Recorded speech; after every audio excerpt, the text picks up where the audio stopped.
Та бүхэндээ өдрийн мэндийг хүргэе. Подкастын ээлжид дугаар 5 мөрөл.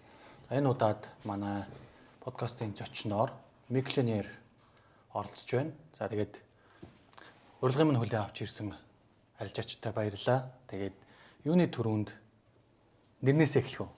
За маш нэр нь утга учраас юу. За Миклинер ихтэй нэр чи одоо ийм учиртай. Ер нь бол миний Instagram-ын нэр чинь Miko гэж нэртэй байсан байхгүй. Тэгээ яг хуу нэрээ жоохон утгачлаад оруулъя гэх тэнгүүтээ Миклинер гэдэг үгтэй төстэй болох гол. Тэгээ нөө Miko гэдэг үгийнхаа нөө каскт оршуулаад Миклинер гэдэг юм бол өгсөн. Миклинер тийм үү тийм гоё бэлэгдэлтэй байдлаар л. Ер нь сайтан гэсэн утгатай. Тийм. Сайтанка. Сайтанка. Инкас гэж татдагсан юм. Тэгээ Миклинер ер нь бол Миклинер гэдэг Миклинер. Миклинер. За тэгээд үзэгчтэй бас өөртөө хувь хувьдаа танилцуулаач. За арилжааны нэр болон тий одоо хүмүүсийн мэддэг нэр арилжааны нэр юу байна? За одоо арилжаа гэдэг бол 5 жил болж байна. За ер нь арилжааны нэр бол Микогоор явдаг. За тий. Трейдер Микогоор л явдаг. Миний хувьд бол арилжаа гээд хөрөнгөний зах зээл дээр 7 жил болж байна. Тэгээд давкагаар л өгдөг та. Трейдер давка л гэдэг. Сүүлд трейдер гэдэг зүгээр нэрийг урдаа гэх юм уу. Тэгээс ер нь бол зүгээр Микогоор л Мико давка гэж л гэсэн. Мико давка, Миклинер одоо л тий. Тий. За тэгэхээр юуны төрөнд бол хэрхэн арилжааны зам руу орсон бэ гэдгээс эхлээд бол за давкагаас асууч тэгээд тий яагаад бас арилжаа хийхийг сонгосон юм бэ? Арилжаа хийх болсон шалтгаан бол мэдээ санхүүтэй л ерөөс холбоотой. Хүн болгоно л ер нь бол санхүүгийн одоо эрх тэгш байдал ч гэдэг юм эсвэл нэмэлт орлого гэдэг дээрээс санхүүгийн эрхчлөө гэдэг зүйл. Яг миний арилжаанд орсон яг тэр жил чинь угаасаа өөрөө нөгөө нэг юу дэлгэрчээсэн байхгүй арилжаа дэлгэрчээсэн Монгол дэлгэрчээсэн. Тэгээд санхүүгийн эрхчлөө гэдэг зүйл маш хэрэгддэг байсан.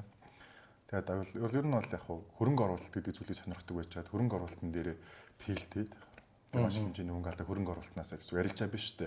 Нэг зүйл рүү одоо гадны орж ирсэн нэг төсөл рүү хөрөнгө оруулалт тэгээд тэр нь саралга өгөөж өгөөд явдаг ардаа ингээд эргэлдэг гэдэг юм чаа. Тэгээд тэр төсөл нь филдэд бол их хэмжээний алдагталд ороод хөрөнгө оруулалтаасаа тэгэл ер нь бол цаашдаа эндээс одоо гарахааргүй буюу яг тэр зүйлд алдсан мөнгө буцааж яаж олох арга байна гэдэг талаас нь л ерөөд хөрөнгөний зах зээл рүү орж ирсэн гэх юм уу.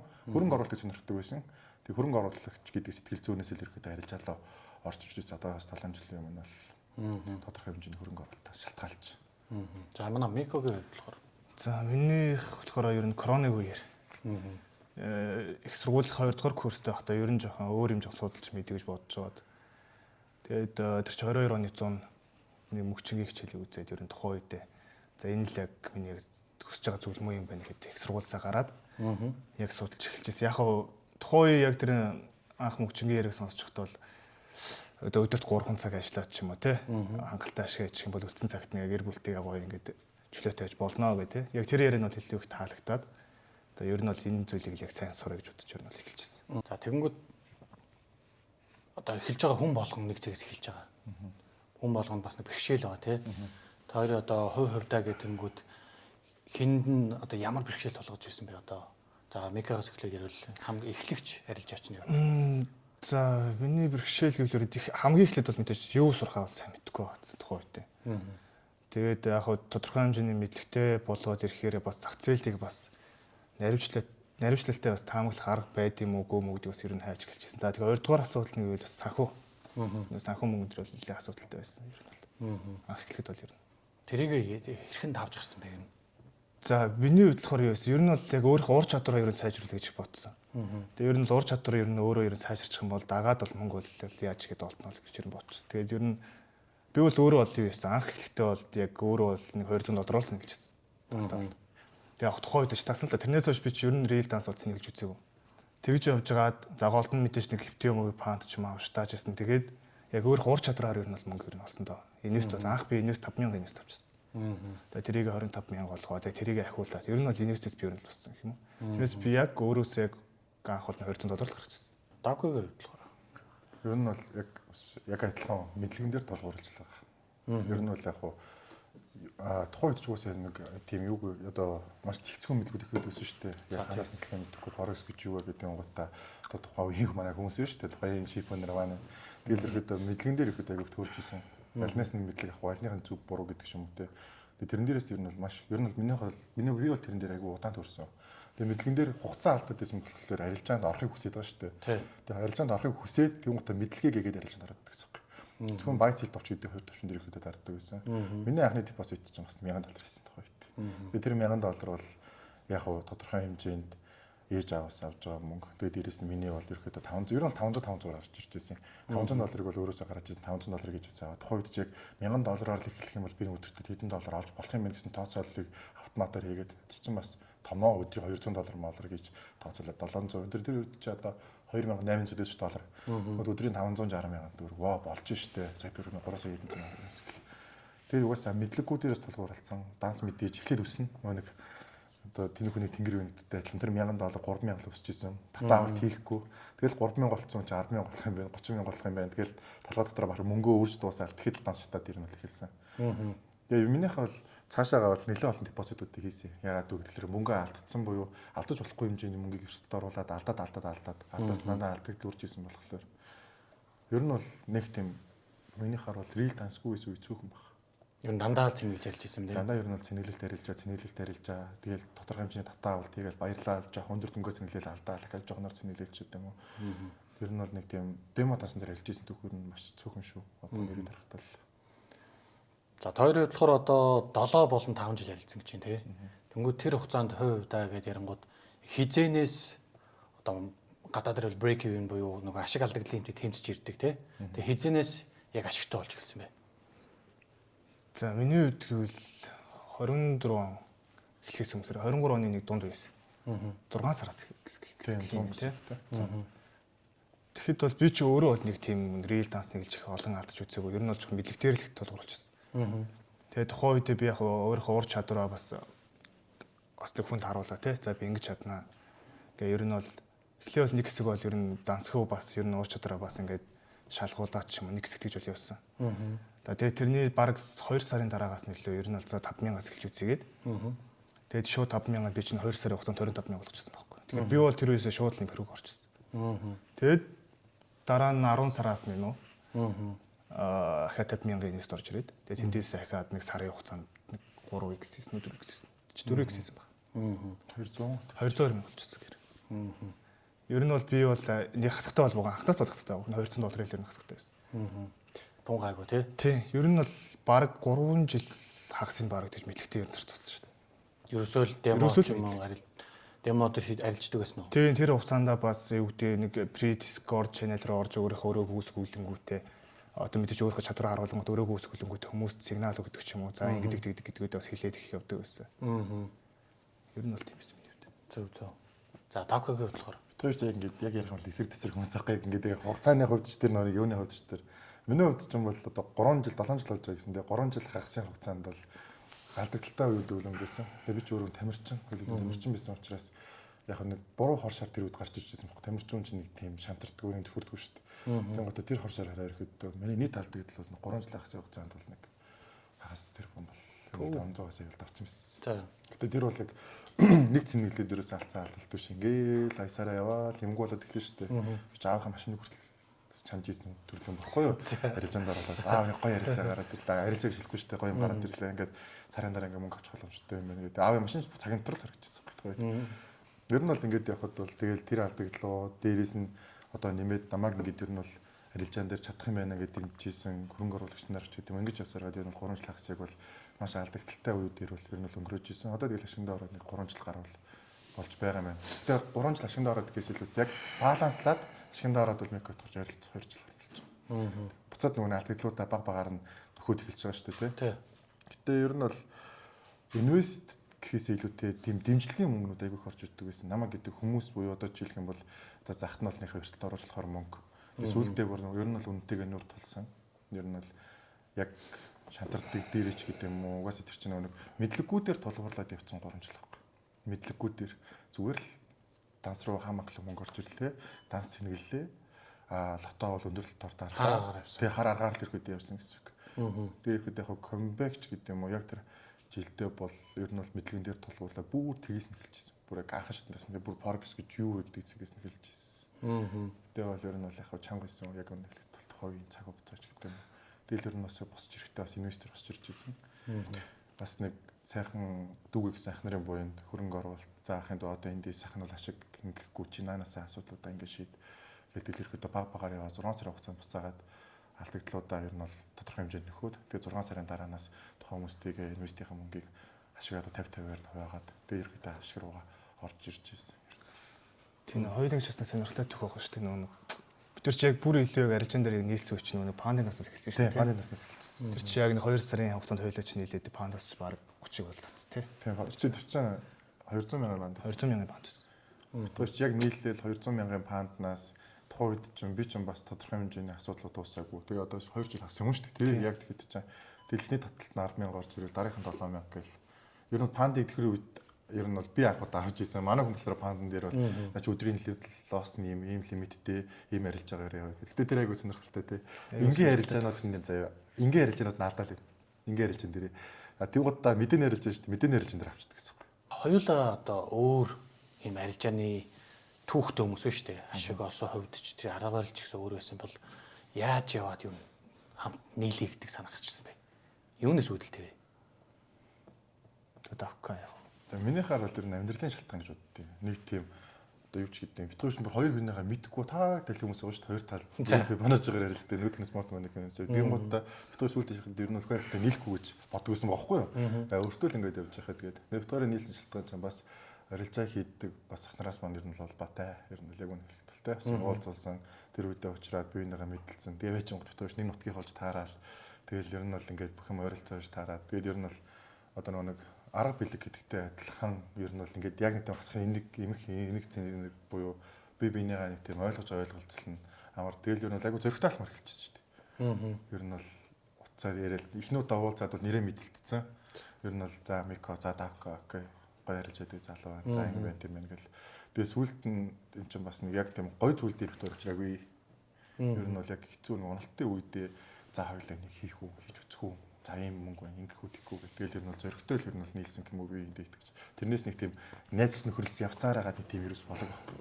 Нэг тийм найз нөхөрлөж явах хугацаа ер нь битгүүрт нэг байгаагүй. За тэгэнгүүт сая хоёр ингээд өөртөө арга барил нь өөр гэж штэ. Тэрийг ингээ гой задлаад яриач одоо Давкагийн үед ямар арга барилтай юм. Анх ямар арга барилаас одоогийн арга барил чинь яг яаж хөгжсөн болохоор ашигтай болсон юм. Микогийн хувьд ч гэсэн арга барил нь яаж хөгжиж явж байна. Тэ. Манай Мико ярих. За тэгээд би анх болохоор яг одоо өвтгөн гэж яриад тий. Тэрийг бас сурч ирсэн. Тэгээд тэрийг бол би одоо өөрөө ажиллаж чаддаг юм уу? Тэгээд над бол нэг тийм яг орохгүйс тэр арга барил. За. Тэгээд тэндээс ер нь бол угаасаа өвтгөн онлог чинь 0.1 2 хэмжээ гэж угаас Fibonacci-гийн тохиолдол гарч ирдэг тий. Тэгээд Fibonacci гэдэг нь өөрөө яг юу юм бэ гэж хараад үзэнгүүт олон левелтэй. Тэгээд тэрийг нь болохоор яг нэг анх татдаг бол зарчим налайг төстэй явуулдаг гэсэн. Тэгээд сүүлдээ бол бүх левелүүдийг нэмж гаргаж ирж байгаад доовын алт ер нь их оршуулад тэгээд импульс лааны онолтой гэдэг. Ер нь бол одоо яг Fibonacci ашиглахад бол миний хувьд 3 онол гэдэг байхгүй.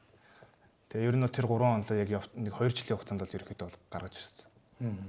Тэгснээр ер нь бол яг миний хувьд одоогоор бол ханшийн хөдөлгөөнийг бол одоо 100% таамаглаж болно гэдэг итгэлтэй болсон байгаа байхгүй. Яг уус ханшийн хөдөлгөөн одоо арилжаан дээр ч вэ, бактерист ч вэ. Тэгээд ер нь бол сигнал өгсөн тоол нэлээ олон бас ер нь бидний ч гэсэн өндөр.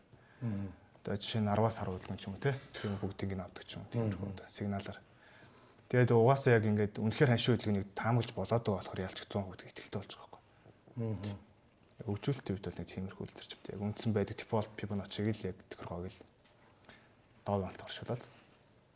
Битүүш ч энэ 3 сараас биш 4 сараас ирэхэд юугаа үүсгэн байгууллаад Telegram үүсгэн байгууллаа. Тэгээд чинь 300 хүн орж ирсэн тий.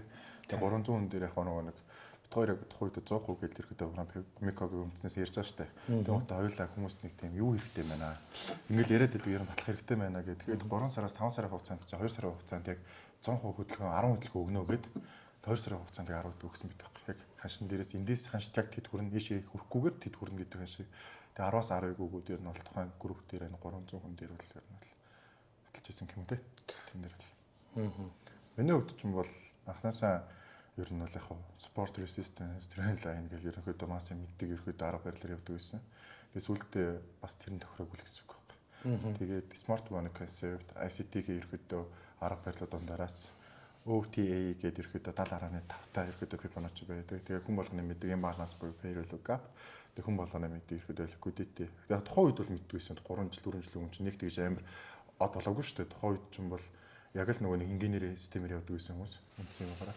Яг хөө өөрөө нөгөө нэг болоогүй болохоор өөрийнхөө юм болтлоо л ерөөдөө нүцээр байгаа. Ер нь бол smart money concept ICT2-ын голоос ерөөдөө structure-ийн эвдрэллийн өөрийнхөө болгож аваад тэгээ тэр тундаас бас OTA Fibonacci-гийн үнсэн одоо golden zone-ийг ерөөдөө болгож аваад тэгээд арилжааны 3 стептэй ABC-ийн 3 стептэй тэгээд степ дээр үнсэн арилжаануудыг хийгээл тэгэл нүгт ашиг өгөөд эхлэнгууд хүндээ маш ихтэй болоод эхэлнэ. Угаасаа хүний сэтгэхүй тийш л ажилт юм байл л дээ. Яг нөгөө нэг баталгаатай болсон зүйл дээр өндөр арилжаанд буцаагаад одоо арилжаанд орох ч гэдэг юм уу. Яг тэр үднээсээ л гаргаж авсан да.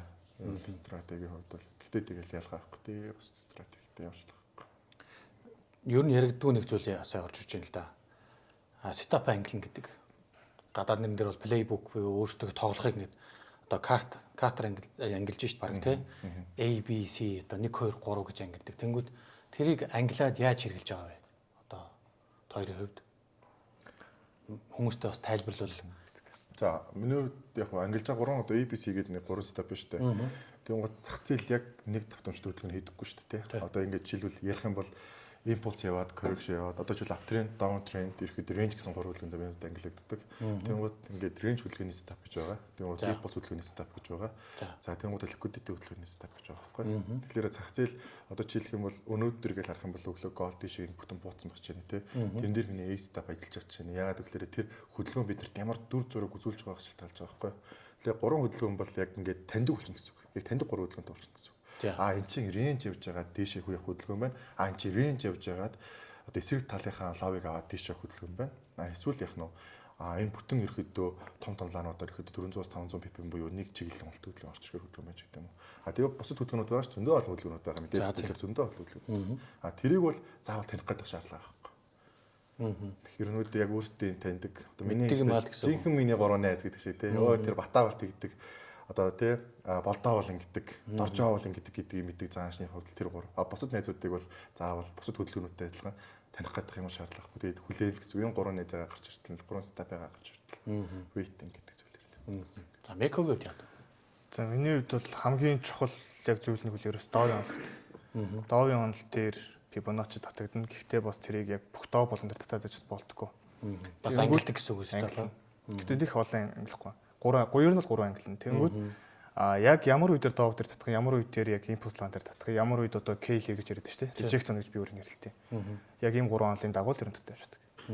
Тэгэхээр яг зөвхөн нэг онолын бариад бол бас 100% хөдөлгөөнийг бол авч чадахгүй. Ийм 3 онолын дагуу. Ер нь бол таньдаг хөдөлгөөнүүд дээр л гэсэн үг бас ярил тийм. Тэгэхээр яг нүдэнд орцсон гэдэг бас байдаг аахгүй. Энэ үнэхээр явах хэрэгтэй гэсэн. Батамжийн суучихсан гэсэн үг. Дуршлаг бүр яг нүдэнд орцсон. Уусаа техник шинжилгээний язгуур мөн чанар чи өөрөө өнгөрсөн ханшийн түүх ирээдүйд давтагддаг гэдэг үндсэн мөн чанар дээр авагддаг. Тэгэл тэр чинь яг 5 жил харсан чарт, 7 жил харсан чарт нүдний одоо хөдөлгөөн ч үгүй. Бас хүн тайлбарлахаар бас жоохон хэцүү байгаад юм аа тий. Тэг яг хөө нөгөө тайлбарч чадахгүй болох бактестийг үзүүлчих тийм. Амар шат. За энэ үнэхээр ингэж явна гэж бактест тэр тал. Зөв. Тэнгүүд арилжаан дээр одоо сүүлийн үед ингээд макро орчинд агиухтай анги дээр болж байна. Тиймэрхүү төлөв фундаментал мэдээж эдрийг хардаг уу? Тэрнэр толгуулж ярьж хийдэг үү? За нэг сүүлийн нэг кейс байгаа. Тэрийг ярих уу? Сонирхолтой л тоо. Тэр чи 11 сарын тэдний үйдлээ. Нэг алтан дээр бай юу гэсэн сигнал өгсөн юм. Одоо хабийнханда тэгээ паблик те. Одоо ер нь өөрсдөө байд 3 4 гүрэлт өгсөн те. YouTube дээр ч өгсөн шүү дээ. YouTube дээр ч гэсэн яг явахаас нь би яг 100% хөдөлгөөн битэрэг ярьж байгаа үстэй. Энэ бол баталгаатай юм. Бүр 100%. Гэтэ болохоор яг анх ингэж ярьж ирсэн тэр. Үнэхээр доороос 2300 pp хөлөө гарч ирсэн байхгүй юу? Голдын. Тэгээд за энэ бол нэлээд том өсөлтийн үйл явах гад байна. Тэнгүүт хэрвээ ийм том хөдөлгөөнийг оруулж ирэх гэж байгаа бол ямар нэгэн байдлаар фундаменталаар мэдээ орж ирэх боломжтой юм байна гэдэг чи дөрөвлөх өдрнээс байхгүй. Тэгээд тав дахьтаа болохоор жоохон ингээд заварж байгаа дууссан юм. Тэнгүүт хагас бүтэн сайнаар ч юм уу одоо Орос Украины дайнч байдаг ч юм эсвэл нэг Трамп ч юм уу те нэг мэдээлэл хийгээд алтан дээр бол нэг өсөх тийм фундаментал тийм суурь мэдээ гарч ирэх боломжтой байна гэж таамаглажсэн. Тэгсэн чи бүтэн сайнд нь болохоор Орос Украиныг яг ч дроноор буужинчлаа. Томцголтуудыг өгсөн. Тэгсэн чи яг нэгтгэс эхлэх гол дэшиг бүр буутсан бохт дэшиг. Яг 2300 pp гэж шанаал. Тэгэхэд бол манай саад нилээ шиг гэсэн. Хамгийн гол нь яг 100% хөдөлгөөн гэж ярангуутаа битүүр ярьж байгаа. Энд хөдөлгөөч хүч хэрэгтэй угаасаа зах зээлж байгаа фундамент буюу үндсэн сүүлтийн шинжилгээ явж байгаа шүү дээ. Тэгвэл гол битгаар тэрийг яг ярьж байгаа. Угаасаа миний хувьд фундаменталаар яадаг наа чин буруу эсвэл худалдааны дан Трамп том мэдээлэл гаргана. Эсвэл Орос Украины нэг бодол гарна. За ер нь л тэр бүр яг хилцэн байт юм аа. Паблик дээр наа чи яг дайн гараад хөдөлгөөн орж ирэх. Гэтэ Fibonacci заагаад өгсөн гэдэг. Тэгээ бит хоёр сүлд ярьж байгаа. Fibonacci дишээгээ дайн үүсгэж үү? Эсвэл дайн үүсгээ бит хоёр хөдөлгөөн явууч гэдэг юм уу. Тэгээ нэгтээ бас өмнөдөрөөс тохиолдож ирсэн тийм. Тохиолдсон 1810 дээр багт. Ер нь бол тийм 2000-аас дээш PP хөдөлгөөнүүдийг тооцоолох юм бол яг эдийн засгийн хувьд гэдэг юм уу? Яг геополитикийн хувьд тэгээ фундаменталын хувьд заавал нэг яг тэр чиглэл рүү эргэлт гарч ирдэг гэсэн юм байна. Өндөр PP буюу одоо 2000 PP гэж зах зээлийг нэлээд том хөдөлгөөн орж ирж байгаа. Тэгэхэд яг фундаментал нь ардаас нь орж ирдэг гэсэн юм. Тэрийг тэгээ нөө Fibonacci-гаар хэмжээл гарч ирсэн гэсэн. Тэр хоол зайд гарч ирж байгаа гэсэн шалтгаалал. Тэгэхээр тойроо болохоор мэдээ хардаг уу, уншдаг уу? Уншина. Одоо уншин давкод маш сайн уншина. Би болохоор ер нь за нэг одоо сард гардаг хэдэн том мэдээ шүү дээ. Тэр үеэр нь л за давкогоос за юу болж байгааг асууждаг байхгүй. Яг яахаараа ингэж. Тэгэл сүүлийн суур техникийг хослуулаад 9 сард ч тийм 9 10 сарын бүх мэдээг нэг шалтлаг авсан байхгүй. Юутай, Сидбайтай, Номфармтай, бодлоготой авсан байхгүй. Тэр битүүр хамгийн гол юм болохоор яг тэр аваалгаа шалтгаан нь битүүр зүрхийн мүлгэрээс ордог юм тийм. Миний фундаментал анализ бод фундаменталын эрхүүд тоон статистикүүд яг гарч ирээ. За доллар унах юм байна гэдэг нь гол эхлээд унах юм байныг харж штэ. Тэнгууд Мико Fibonacci яг левел яг аль чиглэл рүүгээ зааж ингээд харж байгаа штэ. Тэнгууд доллар унах гэдэг юм бол яг үнэхээр энэ хоёр огтлцоод миний харж ирсэн фундаменталын шинжилгээ Микогийн шинжилгээ хоёр давхцсан бол ер нь тэрэн дээр шууд ордог. Мэдэн дээр. Хэрвээ давхцаад Dollar Index дэше фундаментал тэгээд энэ forecast ингээд байна гэдэг юм бол ер нь л ордоггүй. Ерөөсөө мэдээ cancel. Тэгээ 10 сарын мэдээлүүдийг авах давхцсан тий. Dollar Index-ийн хувьд, Gold-ны хувьд, Pound, USD дээр хувьд бол яг давхцаад тэгээд ер нь тэр мэдээнүүдийг паблик дээр бас ирэхэд бүгдийг авсан. Тэгээ сүүлийн ирэхэд ер нь live trade хийчих юм дөө тий. Мэдээгээр live trade шүү дээ. Сүүлийн хөдөлгөөнүүд ер нь л ороогүй зөрсөн болохоор зөрөөдсөн байна шүү дээ. За тэгвэл мэдээлэл бол байнга л авдаг юм байна тий. Мэдээ хардаг. Арилжааны сэтгэл зүйн талаараа хаваалцаач. Арилжаанд сэтгэл зүй хэр нөлөөтэй гэж боддог уу? Хэрвээ одоо нөлөөтэй гэж бодсон тэрэн дээр яаж одоо ашигладаг вэ? Сэтгэл зүйг удирддаг вэ? Одоо хамгийн их ашиг авсан үедээ яаж удирддаг уу? Хамгийн их алдагдлалд орсон үедээ яаж удирддаг вэ? За миний яг одоо арилжаан дээр яг сэтгэл зүйг үйлрээс яг техник шинжилгээтэй үйлддэг байхгүй. Яг миний техник шинжилгээ хэр үнэн бодтой байна уу гэдгээс шалтгаалаад яг сэтгэл зүй яг доктортой байдаг. Жоохон эргэлзээтэй ч юм уу, жоохон доо тренд нь ойлгомжгүй, жоохон тийм сайд үуч юм. Тиймэрхүү үед бол жоохон гэхдээ ер нь бол ер нь арилжаанд орох дээр stop loss TP-гээр л отоо тооцоол орчдөг ер нь. Ер нь бол тэгээд ер нь тогтсон дөө. Тэгэхээр ер нь сэтгэл зүй бол ер нь хэлбэлцгээр байц. Гайгүй ашиг авсан ч алдсан ч тооцсон. Ер нь бол яг Микогийн яг ярьдаг юм дээр яг нэмэд ярих юм бол өтөөч ингээд яг менторшип гэл жилдээ чинь ер нь бол 5-1 л ер нь бэлддэг байхгүй. Тэгээд яг бэлддэг төвшин дээр гарч ирээд ер нь бол биеийн сэтгэл зүй их ярьдیں۔ Яг нь бол ингээд тэгдэг гэдэг.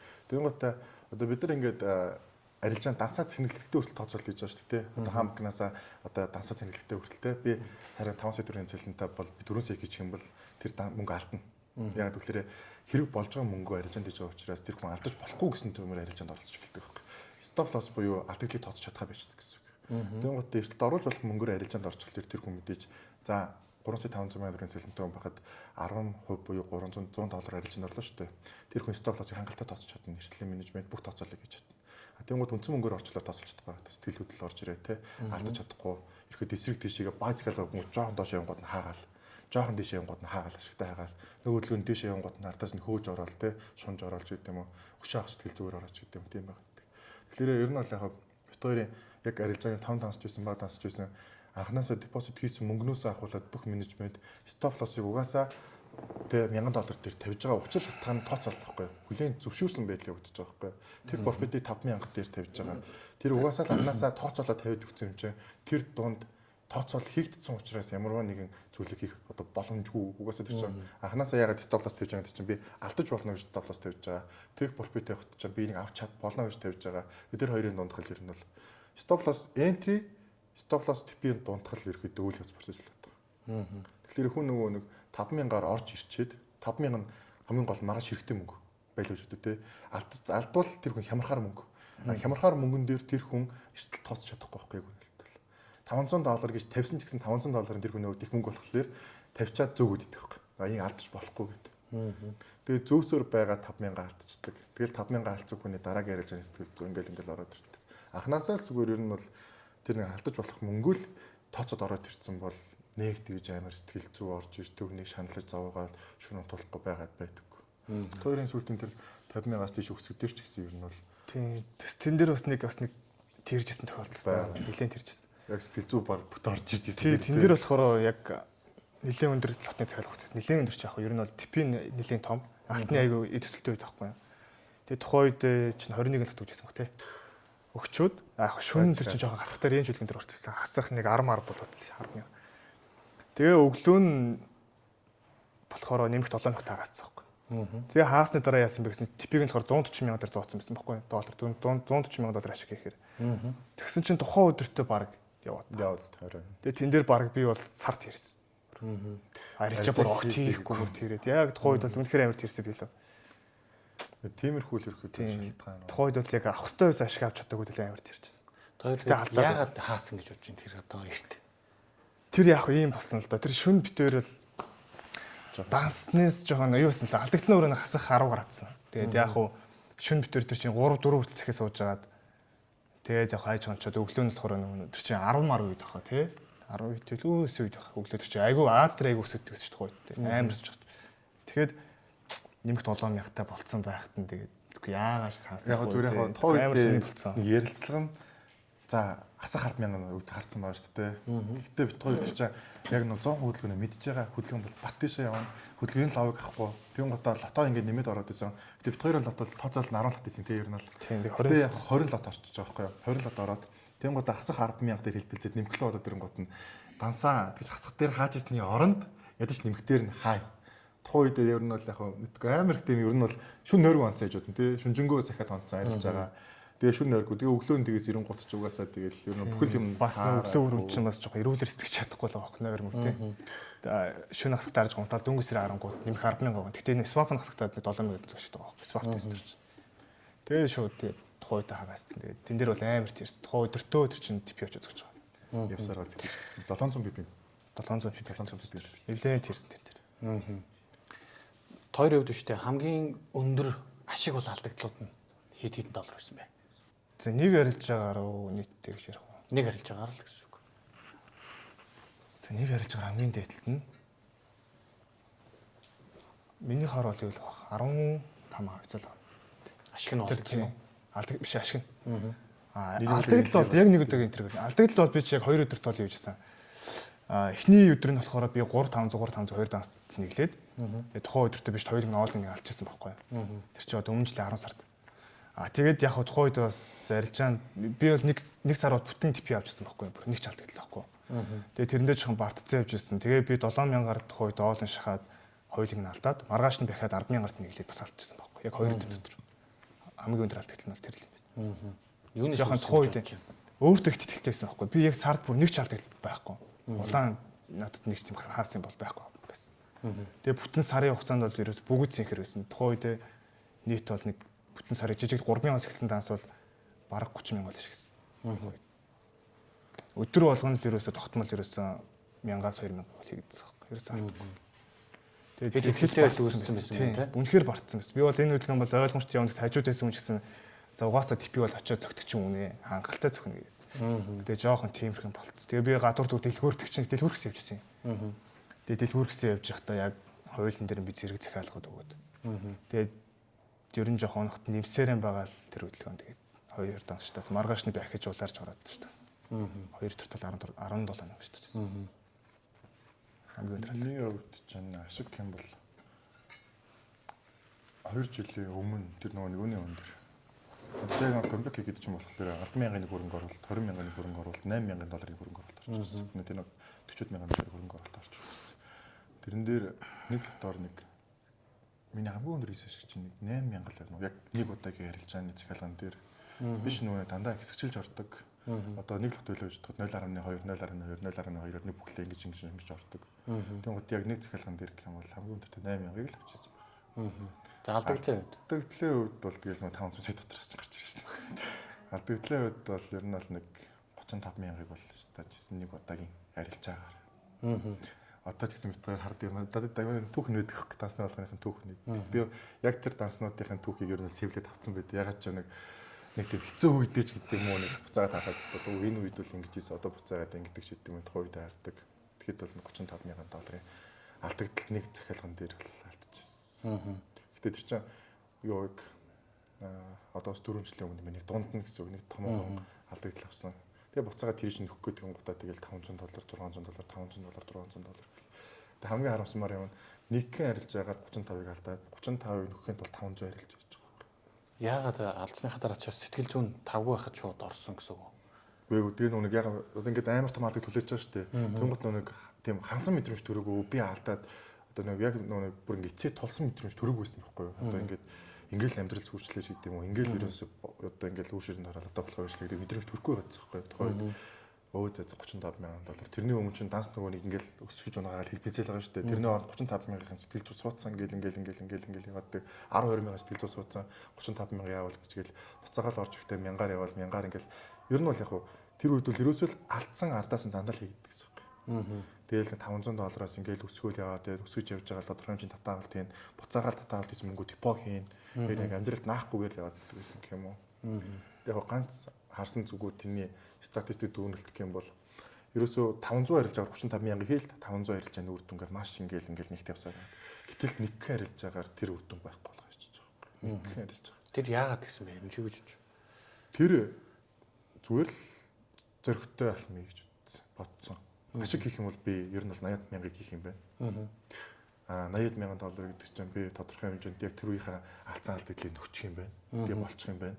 Чи яагаад өөрөө зөрөгтэй алхамж болохгүй гэж яг нэг тийм үг гэдэг шүү дээ. 20 жил хоншиг явснаас 2 жил хоншиг яв гэсэн үг гэдэг шүү дээ. Би чи нэг тиймэрхүү буруу мотивацаар тах үед амирх явдаг гэсэн. Спорт чинь тийм шүү дээ. Чи наахыг хийгээд өгөө, чи надаа шахаад өгөө, чи өөрийгөө дайсалтаа гэдэг.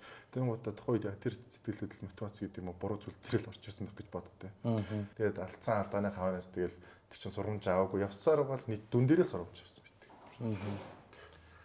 За бас нэг сонирхолтой асуулт байна. Одоо Микогийн хувьд болохоор өөрөө нухсаар болж байгаад ингээд одоо богино хугацаанд за ашигтай болсон гэж юм те. За Давкогийн хувьд бол ингээд бас нэлээд хугацааг нухсан байна шүү дээ. Тэр хугацаанд хэрвээ багш зөвлөгч орж ирсэн бол илүү дээр байх авсан болов уу гэж бодож гин үү? Хоёр өөр чиглэл сууж ш. Тэнгүүд Микогийн хувьд бол одоо бусдад зөвлөлтийгөө өөрөө л нухаараа л гэх үү? За миний хувьд тийм байсан. Би бол эргээд одоо бодонгууд юус тухайд би бол өөрөө багшгүй байсан зүг байсан гэж би боддیں۔ Яг нэг одоогийн өөрийнхөө арга барилаа бол өөрийгөө олж авдаг. Яг өөрөө өөртөө би тулж ажиллаад би ер нь 2 жил бол баг гэрээс гараагүй шах юм байсан. Найз нөхдөйгөө ч ер нь уулзахгүй. Тэгээд ер нь их нухсан. Тэгээд тухайд би багш гэж нэг боддоггүй байсан. Яг өөрөө нухаж байгаа би яг хүчрийн олон л гэж ер нь хичээсэн тийм. Гэхдээ ер нь яг чанартай яг зөв юм олж байгаа бол багштай байвал зүгээр байх. Хэрвээ би яг үнэхээр энэ зүйлийг надаас өмнө мэддэг юм надад заагаад өгсөн байсан бол би бас одоо баг 2 жилийн хугацаанд ашигтай орчих байх эхлэх шүү дээ. Эхний 2 жилдээ л. Тэнгүүд би чинь одоогоор 5 жил гэдэг чинь одоо баг сүүлийн 2 жилдээ л ашигтай болж байгаа юм. Миний хувьд ч юм бол комбек ихтэй чинь би ментор авч ирсэн байхгүй. Тэгэл ер нь тэн дээрээс л одоо гадаад ментор авч ирсэн. Тэр менторын үр дүнгээ ер нь бол 6 сарын дотор өөрөө комбек хийжсэн болохоор ер нь бол яг ментор хэрэгтэй л гэж бодож байна. Одоо ч мэдгүй шин жилдээ маш зөвхөн сонгож шалгаруулж авдаг байхгүй юу? Ер нь шавнараа гэж авдаг. Таваас нэг 6 хүнийг л сонгож авдаг. Тэгэл тэр гоо чин тэр дунд чинь яг бүр тгээс нь эхэлж байгаа тий. Тэр бит хоёр нэг этик ёс зүг амар хардаг. Тэгээд тухайн үед ч гэсэн би комбек хийхдээ бол яг тэр менторыг бол хамгийн зөв байсан гэж боддог. Тэгээд бүр эхлэлдээ тэр чинь бүр Forex гэж юу вэ гэдгээс нахаа эхэлж байгаа шүү дээ бүр.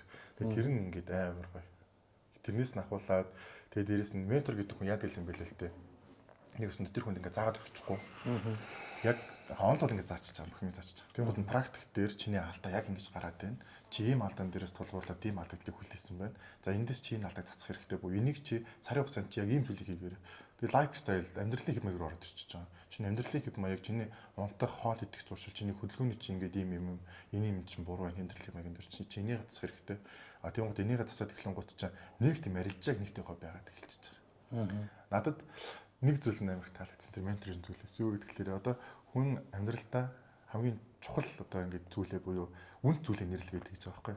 Ингээд үнд зүйлээ нэрлэнгууд ингээд одоо ингээд бүгдээрээ л нэрлж чадсан шүү дээ. Нэгдүгээр гэр бүл байна. За эрүүл мэнд байна, гэр бүл байна, мөнгө санхүү, найз нөхөд аав ээж хэлж байгаа шүү дээ. Тэгэнгუთ ингээд нэрлээд иж ангуудаа яг миний амьдрал хэв маягийг харсан юм шиг байна. Чи буруу нэрлсэн юм гэж хэлсэн байхгүй. Тэгэнгуთ нь би ингээд дахиад ингээд надад хэлэхгүй байгаадсан байхгүй. Дахиад эсвэл миний хувьд найз нөхөд нэгдүгürt юм болов уу гэж бодоод эрүүл мэнд би хамгийн сүүлд буруу удаад байсан чинь чиний нэгдүгürt арилжаа байгаад наа. Дөрөв зүйлж арилжаа гэдэг зүйл, мөнгө гэдэг зүйл байгаад. Хэв маяг буюу дараал нь буруу байгаад. Чи дараал буруу болохоор нэг өсөндөө үнэт зүйлүүдийг гээгээд гэдэг нэг амьдрал утга учир мөн чанар дээр тогтохгүй байгаад байна. Тал тухамсарч угаасаа ч нэ мөнгө гэдэг зүйл дээр одоо чи ингээм хичнээн юм сураа явж байгаа гэсэн энийгээ засч чадахгүй болж угаасаа л алцаар байх болно. Чи нэгдүгээр эрүүл мэндэд тавьж сурч байгаа. Арилжаа бол 10 дугаарт байдаг. Арилжаа бол хамгийн сүлд байдаг. А чи тэрийг ойлгоод эхлэх юм бол арилжаан дээр цаг хугацааг ямар менежменттэй гаргах вэ? Яавал би энэ зүйлээс өөрийгөө хамгаалж чадахгүй, эрсдлээс хамгаалж чадахгүй бүх зүйлүүдийг тоосч чаддаг болно гэж хэлж байгаа. Тэгэл яг тэрийг давтаал тэр чинь ингээл нэг сар арилжаа хийхгүй ш нэг арилжааны энэ хийхгүй бүх зүйл дээрээ сураад өөрийнх амьдралын маяг дээр дадлгаж чад ингээл тэгэл явж чалаг арилжал угаараа төглөнгөт өвнөх шүү нүг яар сандрах байсан. А тэгээд дээрэс нь гэр бүлтэй цаг гаргадаг болсон. Эрүүл мэндэд хайхардаг болсон. Ингээд эхлэхэр чинь цагийн менежментүүд нь зүг болоод гэсэн. Тэгэл ерөн сүлд нь арилжаагаад ороод ирэхлэн гот арилжаан дээр одоо ер нь арилжаагаа энтер хийж л орхичдаг болсон ч гэдэг юм уу. Тэгээд тэн дээрээс менежментийг зүг юм гутаа ямар ч тийм арилжаа утсаа шагаагаал хараад заавал ингээл хараадах ямар зүйл болчихж байгаа юм. Би тооцоол хийсэн, миний тооцоол эсрэг явах юм бол би алдчих чадах юм гэж байгаа. Авах юм бол угаасаа насны хувь нэмэгдэн би босноо мэдж байгаа. Тэгэл ихэд хоёрын цаг л хэрэгтэй багс. Тэгэхээр ментор бол ер нь бол маш хэрэгтэй л гэж мэдтгой. Одоо ч ингэ шавнартаа менторлоод явдаг болохоор. Манай шавнарч чинь тэгээд энэ хасгаас эхэлж хийсэн хүн баг битгаар дээрээд бол ер нь бол байх. Анхан бүр тгээс нь эхлээд юуш мэдхгүйгээс эхэлж хийсэн шавнарч шууд ашиг руу ороод эхэлчихэж байгаа. Систем зүү яваад эхэлчихлээр алдаад ороод ирсэн хүмүүс тодорхой хэмжээнд угаас арилжаа хийхгүй яг өөрийнх нь битгаар системээр яг ингээд үндсэн хугацааныхаа системээр заагаад эхлэнгуут арилжаа хийхгүй яг ингээд юм сурангаа арилжаа гэдэг угаас утахгүй юм бэл. Тэр тэгжүүн дүгнсэн юм сурангаа арилжаа гэдэг. Би тэр хүн ингээд баха алдаж алжаад ороод ирж байгаа шүү дээ. Тэр ингээд заа ингээд хичээлээ ингээд бүх хэмжээний систем чинь шинээр хэлнэ сүрэж ингэж тавина гэдэг. Тэгмээ дэм заахад тэр хүн арилжаа гэдэг хамаар тоохгүй бэл миний хэрэг. Ойлгохгүй. Арилжаан дээр л төлрөө. Тийм яг нь. Тийм. Тэгмээ за чи нэг сарыг арилжаа хийхгүй. Чи яг нэг сар ерөөсөж чаар гарахгүйгээр үндсэн хичээл дээрээ төвлөрөөд чи энийг л хий. Чам хичээлж хадгалагдсан чи дараа нь хөлж үзнэ гэдэг. Яг тэгээ системээр явах юм бол тэр хүн нэг сар арилжаа хийхгүй ч арилжаа хийх юм шал өөр төвшөнд хүрээд ирдэг. Тэгэл арилжаа хийгээд юм сурж байгаа хүн арилжаа хийхгүйгээр юм сурж байгаа хүний ялаа бас байгаад. Төвчээртэй байна уу, хүлээцтэй байна уу гэл. Тэгээс этик ёс зүй гэдэг зүйл айгүй өндөр орчирдаг билий. Тэр бол тэрэгс амар гарсан. Арилжаан дээр бол одоо CPA төвшөнд бэлдэж байгаа хүмүүс байгаа шүү дээ. Тэд чинь ер нь бол бараг 70-80% нь этик ёс зүй орж ирдэг. Бас нэг яриа нэг бас нэг шинжлэх ухааны талаас нь харах юм бол хичнээн юм заагаад тэр зүйлийг сураад ийдэхгүй байх юм бол өстой муухай. Тэгэхээр шавнырынхаа амжилтаас нь бас ингээд цугсганд ордвол ямар амжилт гаргаж ирсэн бэ? Одоо сая шавнараа дурдаад ирлээ шүү дээ. Дандаа амжилттай явдаг гэдэг чинь. Тэр дундаас одоо цохохоор тийм цойс хүмүүс байдаг уу? Одоо нэрийг хэлэхгүйгээр л дурдж шүү дээ, тийм. Ортойдсон 140 мянган долларын бол татаа болтол хийсэн. Нийт. Тэгээ нэг сард нь 35 мянга ч юм уу те. Дандаа ашигтай явж байгаа шүү дээ. Нэг тийм тохиолдол байна. Одоо надтай бол баг 3 жил баг. Би чи анх ер нь хөгжүүлэл явж байхдаа анх ер нь цуг хажуудаа цуг одоо өөрөх юм заагаал арилжаан дээр хойтой ороо явжсэн. Тэгээд сүүлд бол нэг уулзаа ярихад бол 140 мянга долларын татаа болтол хийцэн гэлжсэн. Цуг байхдаа ч гэсэн битэр бол 50-80 доллароос эхлээл 1000 хэдэн 100 гаргаад ганц арилж байгаа ч юм тийм хүн хийж төс. Манай шөнөөс ч юм бол манай шөнөө нэг битгаар чи энэ жилээс юм 12 сараас чинь 4 сар 5 сар хүртэл чинь нэгдүгээр хэрэгтэн хаб гэдэг. Бабу үүдийн маань бодлоо хэдий манай төгөө битгаар нэлээд явжсэн. Тэгээд сая бид нар экзамен галаад оролцохгүй юу? Шөнөртөө хэсэг уулзаг байсан. Тэгээд тэгэхэд чинь би чинь яг энэ сэтгэл зүйн талаар яг менторшип группчээр явдаг гэсэн байхгүй. Яг хүмүүсийг тэр чинь яаж дадлгаж болж байгаа хичнээн тэнд 70-80 хүн суугаад 80 хүн суудаг гэж байна тэр чинь яг ингээд нэг тоо. Тэгвэл готтой яаж тэр хүмүүсийг ашигт нь оруулаад арганд нь оруулж байгаа гэдэг. Тэгээд нэг тодорхой хэмжээнд нэг яг өөрөө зориуд ирсэн хүмүүс тэр тухайд обс тэр ментор хийжсэн байхгүй юу. Тэгээд та нар л ингээд юмна арилжааны даасан дээр ингэж явдаг гэсэн тийм бид ментор хийгээд нэг тэгсэн чи тэр хүмүүстэйгээ уулзсан чинь 30 мянган доллар тэгээд 50 мянган доллар татаа авалт хийсэй ингээд таснаа болоо гэсэн гал дээр надад үзүүлж ирсэн баярлалаа гэж гээд. Тэгээд тэр бас гоё байсан. Тэгээд 2023 оны 10 сард юун дээр санхүү тэнцгийн их сургуульд очиж багшилж байсан. Тэгээд нийтдээ урилгаар очиж багшлаад хөрөнгө оруулалтын клуб төрөхөд 80%-нд анхан шатнаас гүнзгий шүтэртэл ирэхэд хичээл ороод тэгээд CMA группийн нэрмж дэлхийн дервативын тэмцээн болдог ихтэй сургуулиуд тийм. Тэгээд Монгол улсыг төлөөлж ганцхан санхүү тэмцээн ордог байсан. Тэгээд тэр ер нь бол тэмцээнд оюутнуудыг бэлдсэн 9 оюутан бэлдэж оруулж байсан. Тэгээд манай чинь ороо багш Баян мөнгө багш бид гурав бэлдэж оруулж байсан. Тэгээд ер нь бол тэр бол маш том системтэйгээр явсан оюутнууд ч гэсэн хичээл хажуур маш сайн фокуслсан. Тэгээд санхүү эдийн засгийн оюутнууд менежмент талд аягүй мундаг гэдэг юм билээ. Заасан зүйлээдэг аягүй хурд аваад stop loss, take profit алдагдлаа шиг их юмуд ойлгоод авсан. Тэгээд Монгол улс ч яг түүхэндээ тэр дэлхийн тэмцээн одоо Калифорни, Харвард гэдэг зүйлд чинь тийм сургуулиудтай өрсөлдөөд ер нь бол 450 гихтэй сургуулиуд. Тэгээд 100 төгрөгт ордог гэсэн юм. Тэгээд манай бэлцээ оюутнууд чинь 20 орсон, 20 36 гэсэн байрууд орж ирж байсан. Тэгээд одоо тэр оюутнуудаас бүгдээрээ голомт капитал, нонл капитал, тав нуугт ирэхэд том хөрөнгөний цэцэлж хэмжээчнэр хийгээд явж байгаа хүмүүс байгаа. Миний бас тэр анзаарч ирсэн зүйлээ үлдэрээ. Санхүү эдийн засгтээ ингээ менежмент гэдэг юм уу яг тэр зүйлээр ингээ сураад 3-4 курс болоод ирсэн оюутнууд хичээл заагаад үтсэн чинь 80 оюутан дээр ингээ яриж илж байгаа байхгүй юу? $50 $100 цэнэглээд ханд ингээ ярилж байгаа заас юмар. Тэгсэн чинь 60-аад оюут ашигтай гарч ирж бүр гайхчихсан байхгүй. Үу ямар сони юм бэ гэдэг. Тэгэл тэндээс ч багшаа би $100 таталт хийгээд ийм гоё дугуйч юу цаг авчлаа, ийм гоё юм авчлаа, ээж авдаа ийм гоё хүн саяжуд өгчлөө. Баша болдсон мэн баярлаа. Тэний кредитний мөнгө төлчлөө мөртөө бол амар баярлж ийсэн тохой. Ер нь бол яг маш том амжилт үзүүлсэн байна тийм. Монгол улсын хэмжээнд бол яригдчихэж байгаа юм байна. Дараагийн зүйл бол одоо ер нь бол подкаст мань бол төгсгөлийн эсрэг рүү орж ирж байна. Тэгэхээр дэлгэсний ард үзээд сууж байгаа үзэгчидтэй хоёрын зүгээс одоо арилжаа хэрэг сонирхож байгаа болон яг арилжаанд хөлөө олохгүй байгаа хүмүүст зөвлөгөө юу гэж зөвлөх вэ? Манай мик зөвлөлөө. Би бол ер нь хэлдэг юм аа. Ер нь бол мэдлэгээл ер нь дэвшлүүлж хэлдэг. Арилжааны тал дээр. Одоо юу гэдэг олон арга барил бас судлаад хэрэг байхгүй тий. Үнэхээр одоо зах зээл дээр тухайн арга барилыг ажилуулж чадж байгаа одоо хүн байх юм бол тэр арга барилыг сурах хэрэгтэй. Тэгээ тэр арга барилыг сурж байгаа тэрэндээ сэтгэл зүгөө одоо бүх юмаа ер нь зориулах хэрэгтэй гэж ер нь боддог. Тэгээ ер нь миний яг анзаараад байгаагаар бол ер нь жоохон олон сургалт дамжаад тэгээ ингээд жоохон тархиндаа ингээд олон мэдээлэл тал талаас аваад ирэхээр ер нь жоохон төвөгдөд гэж юу. Ер нь бол яг хэрвээ ингээд хүнээс сурахаар бол тэр багшаагаа шалгах хэрэгтэй гэж би бас бодод байт. За нэг арга барилч үнэхээр ажилт юм сигнал авч үзэх те эсвэл бактерист хийлгэж үзэх. За өөрийнх нь өсгсөн дансыг харах ч гэдэг ч юм уу. Ер нь тэр зүйлийг харах хэрэгтэй гэж би боддог. Тэгээ ер нь одоогоор бол ер нь гэхдээ бол ментор авахтаа яг тэр зүйл дээр анхаарад зөв ментороо олоод явах юм бол ер нь яг гаццсан байгаа зүйлээс хангалттай гарч чаддаг гэж боддог. Энэ үйл. Тэгээ ер нь бол тэр батлах гэдэг зүйл ч агуулж бол гэж ер нь бит хоёр сүултээ ботсон шүү дээ. Одоо ингээл яг ингээл хүмүүст ирэл уулзаал ингээл ингээд хийгээл тэгж л байгаа юм л та. Тэгэл уулзаал тэгэн гот нь одоо бит хоёрынхаа шорт асуудаг байхгүй юу? Одоо ингээд сурлаа. Тэгээд сурлаа гэж бодоход ямар үр дүн өгөх юм бэ гэхэл одоо хүмүүс айгүй хэрсэн болсон байлээ. Тэр нь таалагддаг гэдэг. Арилжаачд нөгөө нэг дансны улаан харуулж чаач гэдэг юм те. Ингээд ийм харуулж чад өсвөл ингээд тэр зүйл дээр яг хэрсэн болсон таалагддаг. Яагаад вэ гэхээр бас нэг басан болоогүй хүмүүсийг бас ингээд англиад байгаа юм да гэдэг ирэхэд. Тэгэл ер нь бол тухайн тэр хүн үнэхээр бит хоёр тэр хүнийг авахар болох юм бол тэгээд одоо яг одоо ингэ сууж байгаа л те. За чи бактестийн хаяг ингээ компьютер дагаад өгчих. За энэ дээр бактестигээ харуулъя. 10-аас тэд арилж байгаас ийм винтэй байна. За маа чи өөр юу хармаар байна? Нүүр шиг шалгамаар байна. Тэ ерөөдөө тэр зүйлүүдийг нь бол ер нь бол цензуурлаад. Тийм бас те. Ядч бас нэг унсан машин бас хараа гэдэг шиг те. Тийм. Дэгийг юмс нэг гоё хэлсэн гэдэг шүү дээ. Би тэрийг. Тийм яг юу юм шиг хэлж байгаа юмс харах хэрэгтэй л гэж байна. Тэгээ тэр хүн чинь мэдээж ямар машин хүн чинь юу хэрэг чинь гэж шалтгаалт тус ямар үгдэн ойлгомжтой болно шүү дээ. Тэгээ санхүүгийн зах зээлтэй ялцчихв. Нэг хүмүүс ямар ч юм жиж болно, юу ч хэрэгжиж жиж болно гэж тэгдэг шүү дээ. Гэтэл чинь санхүүгийн зах зээл байхгүй юу?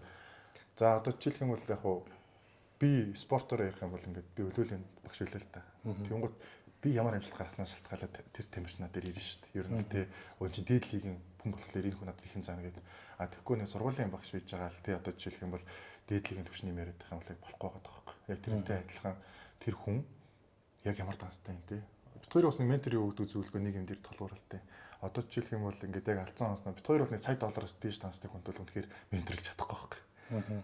Тийм юм хүцэг учраас шүү дээ. Тиймэрхүү одоо за $500,000 дээш данстай хүн алдагдлуурээд ирэхэд бид хоёр зөвлөж чадахгүй. Бид хоёр үдцсэн юм аа л ирэхэд өгөнд менторлж байгаа байхгүй болдог чаддаг гэдэг нь. Ер нь бол ингээд левел ап хийгээл яваад өөртөө хөгжүүлээл дансыг айлуулах ингээд том руу навчил өөртөө челленжлэл ингээд яваад.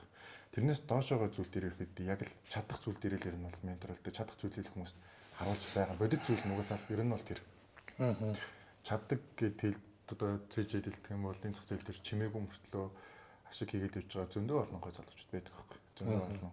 Бид хоёр ч гэсэн ер нь бол чимээгүй явъя гэж ярьж байгаа л энэ жил ер нь бол өөрсдийнх нь чаддаг юмыг хүмүүст ингэж хүргэчээ. Өөрсдийнх нь чаддаг юмыг харуулж хэлж гарч ирж байгаа. Гэтэ бас чимээгүй хүмүүс үл ер нь бол байгаа. Эхлээд ер нь бол өөрсдөө тэр заагч хүмүүс нь батлах хэрэгтэй гэж боддог. Тэгээ батлах хэрэгтэй. Яаж батлах юм? Тэгээд шагнал өөрөл багшаа сонгохдоо асуух хэрэгтэй. За подкастын минь урилгыг хүлээн авч сонирхолтой яриа өрнүүлсэнд хоёртой баярлалаа. За өрсөнд баярлалаа. За.